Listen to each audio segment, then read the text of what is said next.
একজন যুবক স্বপ্ন দেখেছিল একদিন পাহাড়ের চূড়ায় দাঁড়াবে। সকালবেলায় ব্যাগ গুছিয়ে রওনা দিল।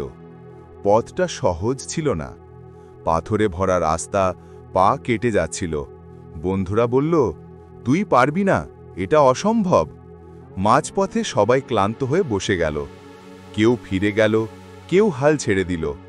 কিন্তু সে মনে মনে বলল, আমি থামব না, আমি পারব। শ্বাস নিতে কষ্ট হচ্ছিল, হাত পা কাঁপছিল, কিন্তু এক পা তারপর আরেক পা, ধীরে ধীরে সে এগোতে লাগল। অবশেষে যখন সূর্য অস্ত যাচ্ছিল, সেই যুবক একাই দাঁড়ালো পাহাড়ের চূড়ায়। তার চোখে জল, বুক ভরা গর্ব, কারণ সে প্রমাণ করল অসম্ভব বলে কিছু নেই যদি চেষ্টা সত্যি হয়। শিক্ষা: তুমি হয়তো আজ ক্লান্ত, হয়তো হাল ছাড়তে চাইছ, কিন্তু মনে রেখো, যতক্ষণ তুমি এক ধাপ করে এগিয়ে যাচ্ছ, ততক্ষণ সফলতা শুধু সময়ের অপেক্ষা করছে।